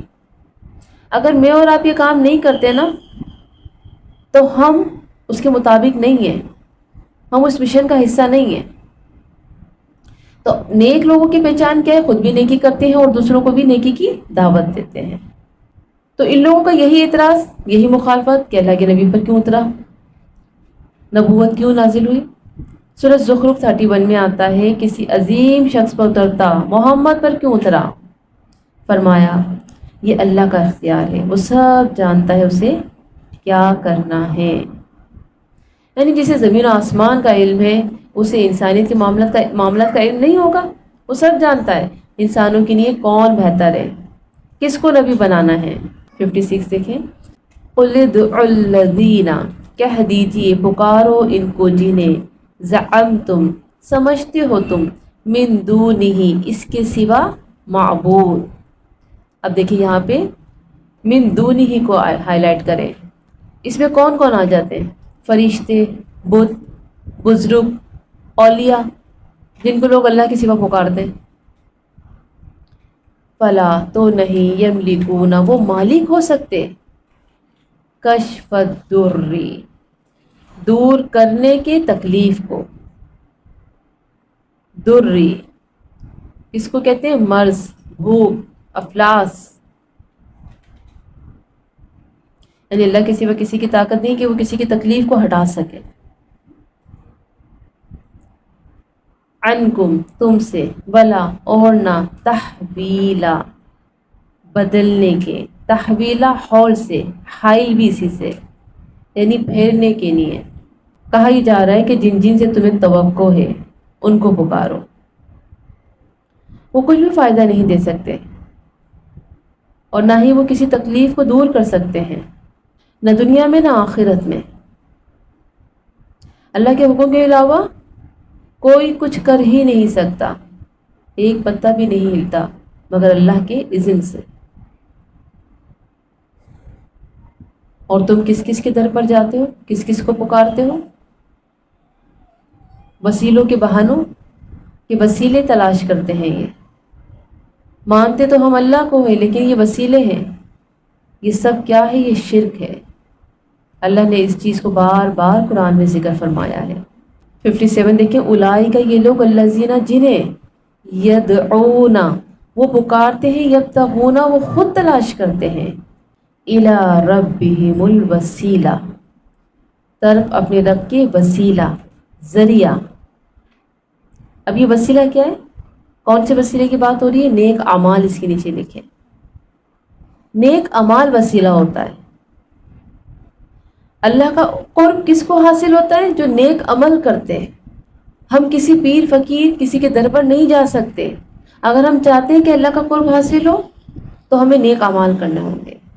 یہ ہے اللہ سے قرب کا ذریعہ۔ ایہم کون ان میں سے اقرب زیادہ قریب ہے، وَيَرْجُونَ اور وہ امید رکھتے ہیں، رحمتہ اس کی رحمت کی، وَيَخَافُونَ اور وہ ڈرتے ہیں، عذابہ اس کے عذاب سے۔ یعنی نیک لوگوں کی بات ہو رہی ہے کہ نیک لوگ تو خود اللہ کا قرب حاصل کرنے کی نہیں کوششوں میں لگے رہتے ہیں، وہ تو اللہ سے اتنا ڈرتے ہیں کہ اس سے بخششیں مانگتے ہیں۔ ان عذاب ربک کان محذورا بے شک عذاب آپ کے رب کا ہے ڈرنے کی چیز۔ محذورا ہا زال را سے مفعول کے وزن میں محذورا۔ مفعول کیا ہوتا ہے؟ جس پر کام کیا جائے۔ اب یہ ہم نے پیچھے پڑھا تھا سورہ بقرہ میں، یاد ہے؟ محذورا سے کون سا ورڈ نکل رہا ہے؟ حذر الموت۔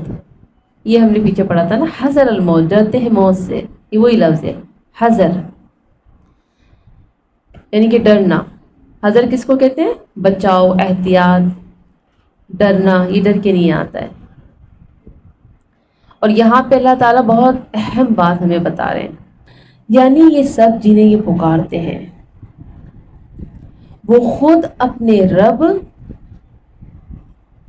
کی رضا تلاش کرنے کی جستجو میں لگے رہتے ہیں اور اس کی رحمت کی امید رکھتے ہیں، اس کے عذاب سے ڈرتے ہیں۔ یعنی جن کو تم پکار رہے ہو تو خود اللہ کی رضا کی خاطر زندگی گزار کر چلے گئے، ہر وقت اللہ سے ڈرنے والے، اللہ سے مانگنے والے، اللہ کے آگے جھکنے والے، اللہ کا قرب حاصل کرنے والے۔ تو جس کو قرب حاصل کرنا ہے تو نیک اعمال کرے۔ تو آج کا معاملہ کیا ہے؟ آج ہمارے اپنے آپ کو مسلمان کہنے والے یہی بات کہتے ہیں کہ یہ وسیلہ ہیں جن کو ہم پکارتے ہیں، جبکہ قرآن یہ کہہ رہا ہے یہ وہ لوگ ہیں کہ جو خود اللہ کی رضا کے لیے زندگی گزار کے گئے، اللہ کی اطاعت کرتے رہے، اس جستجو میں رہے کہ اللہ ان سے راضی رہے۔ اور تم اللہ کو راضی کرنے کے بجائے ان کو راضی کرنے میں لگے ہوئے ہو۔ تمہیں کیا کرنا ہے؟ اپنے رب کو راضی کرنا ہے، اپنے رب کو پکارنا ہے۔ یہاں تک کہ اللہ کے نبی صلی اللہ علیہ وسلم کے بارے میں ہم پڑھتے ہیں کہ اللہ کے نبی صلی اللہ علیہ وسلم روزانہ 100 دفعہ استغفار کرتے تھے۔ یعنی نیک لوگ بھی اللہ سے ڈرتے ہیں، اللہ سے استغفار کرتے ہیں۔ یہاں پہ جو بات آ رہی ہے نا، وَيَخَافُونَ عَذَابَهُ وَيَرْجُونَ رَحْمَتَهُ وَيَخَافُونَ عَذَابَهُ اور وہ امید رکھتے ہیں اس کی رحمت کی اور وہ ڈرتے ہیں اس کے عذاب سے۔ فرشتے، انبیاء، صالحین سب اللہ سے ڈرتے ہیں۔ اللہ سے ڈرنے والے ہی در حقیقت مومن ہوتے ہیں۔ یعنی جو چاہتا ہے کہ وہ مومن بنے، جو چاہتا ہے کہ وہ اللہ کا پیارا بنے، تو اس کے اندر عاجزی ہونی چاہیے، انکساری ہونی چاہیے، اللہ کا خوف ہونا چاہیے۔ وہ زندگی بے پرواہی سے نہ گزارے، منمانیوں سے نہ گزارے، بلکہ اللہ سے ڈرتے ہوئے گزارے۔ یہ مومن کی پہچان ہے۔ وہ ڈرتا رہتا ہے مجھ سے کچھ غلط نہ ہو جائے، آج مجھ سے غلطی ہو گئی، آج میں نے یہ غلطی کر دی۔ وہ سب سے پہلے جو دعا مانگتا ہے نا، اللہ سے یہی مانگتا ہے، اللہ مجھے معاف کر دے، اللہ میں بہت گناہ گار ہوں، میرے بہت گناہ ہیں، مجھے بخش دیجیے۔ یعنی بار بار اپنے آپ کو ہر معاملے میں قصوروار ٹھہراتا ہے، اپنے لیے دعائیں مانگتا ہے، اپنی غلطیوں کی معافیاں مانگتا ہے۔ اور جتنے بھی نیک لوگ تھے یہ ان کی پہچان تھی کہ یہ اللہ کے آگے جھکنے والے، ڈرنے والے، اللہ سے معافیاں مانگنے والے تھے۔ اور پھر اللہ کے نبی مثال ہیں، نمازیں کتنی طویل پڑھتے تھے، سجدے رکوع کتنے ان کے طویل ہوتے تھے، کس قدر رو رو کے وہ نمازیں پڑھتے تھے. جبکہ اللہ کے نبی کی شان کیا ہے کہ جو عرش والے کا محبوب ہے، رحمت للعالمین جن کو کہا گیا، قرآن میں جن کی بار بار تعریفیں ہیں، وہ اللہ کے نبی راتوں کو اتنی دیر قیام کرتے تھے کہ پیر سوج جایا کرتے تھے. ایسے رو کے نماز پڑھتے تھے کہ گویا آندھی جوش مار رہی ہو.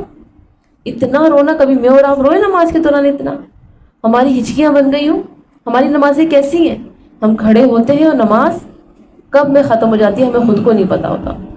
ہم خود سوچ رہے ہوتے ہیں کہ میں نے کون سی سورہ پڑھی تھی، ہمیں پتہ نہیں ہوتا سورہ فاتح کے بعد ہم نے کون سی سورت پڑھی تھی. نماز پڑھنے کے بعد سوچا کریں میں نے سورہ فاتح کے بعد کون سی سورت پڑھی تھی، پھر آپ کو پتہ چلے گا کہ در حقیقت آپ خود نماز کے وقت حاضر نہیں تھی. اور اس کی ایک ٹپ بتا دوں میں آپ کو کہ اگر واقعی ایسا ہوتا ہے، کیونکہ خواتین کے ساتھ تو ایسا ہوتا ہوگا، جینٹس پہ بھی ذمہ داری ہے، لیکن ہمارے بچے، ہمارا گھر، ہمارا کچن، ہمارے کام، تو ہم جب نماز پڑھتے ہیں تو کیا ہوتا ہے، بار بار ذہن کبھی ادھر کبھی ادھر. اور اکثر یہ ہوتا ہے بیٹھ کے سوچتے کہ کون سی سورہ پڑھی تھی، فاتحہ کے بعد یاد نہیں آتی ہے. آپ جب نماز پڑھا کریں تو نماز میں اپنا والیوم تھوڑا سا بڑھا لیں. یہ والیوم کو بڑھانا کیا ہوتا ہے، آپ کا ذہن ادھر ادھر جائے گا نا، وہ والیوم آپ کو پھر اپنی طرف کھینچ لے گا. کر کے دیکھیے گا ایک پریکٹیکل، آپ خود کہیں گے کہ واقعی آج میں نے نماز بہت اچھی پڑھی تھی، میں نے کر کے دیکھا ہے. اور اس سے بہت فائدہ ہوتا ہے. تھوڑی سی آواز بڑھا لیں، چاہے آپ رکوع میں ہیں، سجود میں ہیں، یا پھر آپ قیام میں. آواز کو بڑھا کے پڑھیں گی نماز تو انشاءاللہ ذہن ادھر ادھر نہیں جائے گا. تو ہمیں نماز میں کیا کرنا ہے، خضوع خشوع اختیار کرنا ہے، اللہ سے ڈرتے ہوئے نمازیں پڑھنی ہے، اللہ سے ہر نماز میں دعائیں مانگنی ہے بخشش کی. اللہ مجھے معاف کر دے، آج بھی میں نے بہت غلطیاں کی ہوں گی، اللہ جو میں جانتی ہوں جو میں نہیں جانتی، کیونکہ بعض اوقات ایسا ہوتا ہے ہم جانتے بھی نہیں ہم نے کیا کیا مسٹیک کی تھی، اللہ جانتا ہے. تو اس لیے ان غلطیوں کی بھی معافیاں مانگا کریں، اللہ معاف کر دیجیے گا، اللہ بخش دیجیے گا، کیونکہ یہ بخشش کا مانگنا بہت باعث رحمت ہے. انسان کے لیے اس میں اتنے فائدے رکھے ہیں کہ اگر آپ بخشش مانگتی ہیں، اللہ سے استغفار کرتی ہیں بار بار، تو اس کا بدلہ کیا کیا ہے، لکھوایا تھا نا آپ لوگ کو، ایک بدلہ نہیں ہے، بے شمار بدلے ہیں.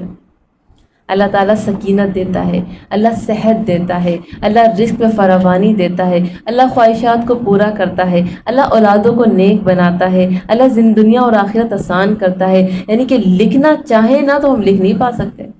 استغفار کے اتنے فائدے ہیں، اور ایسے ایسے معجزات ہوئے استغفار کرنے والوں کے ساتھ کہ وہ بتاتے ہیں کہ واقعی استغفار کے اتنے فائدے ہیں.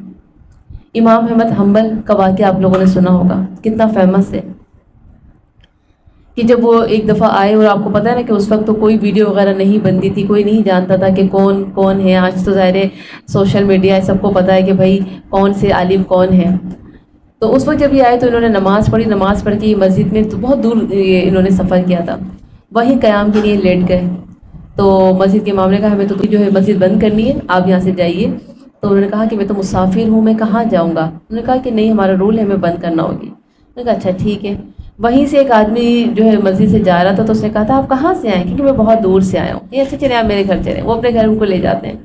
اب ان کو اپنے گھر لے کے جاتے ہیں تو ان کے لیے کھانے کا انتظام کرتے ہیں. کھانے کے انتظام کے دوران جب وہ کھانا بنا رہے ہوتے ہیں، آٹا نکالتے ہیں یا گوندتے ہیں، تو استغفار پڑھ رہے ہوتے ہیں.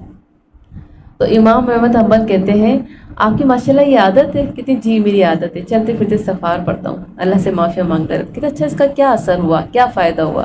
کہتے فائدہ کوئی ایک فائدہ ہو تو میں آپ کو بتاؤں، بے شمار فائدے ہوئے ہیں. مجھے ہر وہ چیز مل گئی جو میں چاہتا تھا، اللہ نے مجھے وہ سب عطا کر دیا جو میں چاہتا تھا. کہتے ہیں اچھا کوئی دل میں حسرت ہے؟ کہتے ہیں ہاں میری خواہش ہے کہ امام احمد حنبل کو ایک بار دیکھ لوں، ان سے ایک بار ملاقات کر لوں. اللہ اکبر. اور وہ ان کے گھر میں موجود ہیں. تو آپ ہی بتائیں میری اور آپ کی کتنی خواہشات ہیں، میں اور آپ کیا کیا نہیں چاہتے. تو بس آج سے یہ پکڑ کے جائیے گا انشاءاللہ کچن میں ابھی مجھے جا کے کھانا پکانا ہے، استغفار استغفار.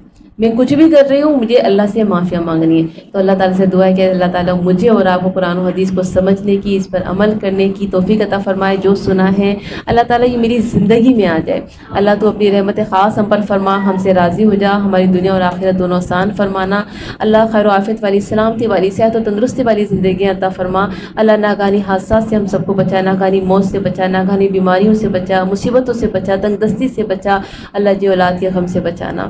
اللہ ہمارے بچوں بچوں کو ہماری آنکھوں کی ٹھنڈک بنا دیجیے۔ اللہ ہمارے بچوں کو اپنے دین کے لیے پسند فرما لیجیے۔ اللہ جی ہمارے بچوں کو خیر و عافیت والی، سلامتی والی، عزت والی، تحفظ والی، ہدایت والی، خوشیوں والی، خوشحالی والی لمبی عمر اچھا نصیب عطا فرمائیے۔ اللہ ان کو ہمارے لیے، ہمیں ان کے لیے آنکھوں کی ٹھنڈک بنا دیجیے۔ اللہ ہمیں خیر و عافیت والا کشادہ گھر، خیر و عافیت والی کشادہ سواریاں، خیر و عافیت والا رزق عطا فرما دیجیے۔ اللہ رزق حلال دینا، حرام سے بچانا، اللہ مصیبتوں سے بچانا، غموں سے بچانا، اللہ اولاد کی جدائی سے بچانا، اولاد کے غم سے بچانا۔ یا رب کائنات ہمارے بچوں کے نصیب اچھے بنا، اللہ ان کی شادیاں خیر و عافیت سے نیک لوگوں کے ساتھ کرانا۔ یا رب کائنات اچھے رشتے عطا فرمانا۔ یا اللہ ہمارے گھروں میں رحمت برکت نازل فرما دے۔ یا اللہ ہم سے راضی ہو جا، اللہ ہمیں معاف فرما دے۔ اللہ جو جائز خواہشات ہیں اللہ ان کو پورا کر دے۔ یا اللہ پوری دنیا پر دین اسلام کو غالب کر دے۔ اللہ کافروں کو، ظالموں کو، یہودی نصارہ کو، ان کی چالوں کو نیست و نابود کر دے۔ اللہ فلسطین کے مسلمانوں کی مدد فرما دے۔ یا اللہ پوری دنیا پر دین اسلام کو غالب کر دے۔ یا اللہ تو اپنی رحمت سے ہم سے راضی ہو جا۔ اللہ اس گھر پر، اس گھر کے مکینوں پر اللہ اپنی رحمت برکت نازل فرما دے۔ یا اللہ والدین کے لیے اللہ تو اپنی رحمت خاص فرمانا۔ یا اللہ جن کے ماں باپ اس دنیا سے جا چکے ہیں اللہ انہیں جنت الفردوس میں اعلیٰ مقام دینا۔ میرے ماں باپ کو جنت الفردوس میں اعلیٰ مقام عطا فرمانا۔ اللہ جن کے موجود ہیں رب کائنات انہیں خیر و عافیت والی، سلامتی والی زندگی عطا فرمانا۔ اور اللہ جی اپنی رحمت خاص فرمانا، جب ہم بھی آپ کے پاس آئیں تو ہمارے لیے بھی اللہ خاص اچھا اہتمام کرنا، ہماری قبروں کو جنت الفردوس کے باغوں میں سے ایک باغ بنا دینا۔ اللہ جب فرشتہ ہماری روح کو لینے آئے تو اللہ بہت محبت سے وہ ہماری روح کو نکالے۔ یا رب کائنات دیکھیں زندگی کا اتنا موقع دے دیں کہ ابھی ہم بہت سارا پڑھنا اور پڑھانا چاہتے ہیں۔ یا رب کائنات یہ قرآن پورا کرنا چاہتے ہیں، اس کے بعد دوبارہ شروع کرنا چاہتے ہیں، پھر پورا کر کے پھر دوبارہ، پھر پورا کر کے پھر دوبارہ۔ یا اللہ ہمیں دین کے رستوں پر ہمیشہ چلاتے رہنا۔ اللہ ہماری زندگیوں میں برکت دے۔ ابھی ہم جینا چاہتے ہیں تو اللہ خیر و عافیت والی زندگی دینا۔ یا اللہ یہ جو وائرس پھیلا ہوا ہے بیماریوں کا، اللہ اس سے ہمیں بچا لینا۔ اللہ ہمیں اسپتالوں سے بچا لینا، ہمیں بیماریوں سے بچا لینا۔ اللہ تو اپنی رحمت سے اللہ ہمیں اپنے دین کے لیے وقف کر دے۔ اللہ ہمیں ایسے وقت، ایسی پریشانیوں سے بچانا کہ ہمارا وقت ضائع ہو۔ اللہ ہمیں وقت کے ضائع ہونے سے بچانا۔ یا رب کائنات جو اسپتالوں میں، گھروں میں بیمار ہیں اللہ ان سب کو شفا دے۔ اللہ اولادوں کو ماں باپ کے لیے، ماں باپ کو اولادوں کے لیے آنکھوں کی ٹھنڈک بنا۔ اللہ صحت و تندرستی والی زندگی عطا فرما۔ یا اللہ تو ہم سب سے راضی ہو جا۔ اللہ تعالیٰ تو اپنی رحمت سے ہم سب پر اپنا کرم فضل فرما۔ یا اللہ جی جو اس دنیا سے جا چکے ہیں سب کو جنت الفردوس میں جگہ دینا۔ یا اللہ ہماری اولادیں جہاں جہاں ہیں اللہ تیرے دین کے مطابق زندگی گزاریں، رزق حلال حاصل کریں۔ یا اللہ تو ہم سب سے راضی ہو جا۔ ربنا تقبل منا انک انت السمیع الدعاء وتب علینا انک انت التواب الرحیم وصلی اللہ علی المرسلین والحمد للہ رب العالمین۔ سبحانک اللہم و بحمدک اشہد ان لا الہ الا انت استغفرک و اتوب الیک۔ السلام علیکم ورحمۃ اللہ وبرکاتہ۔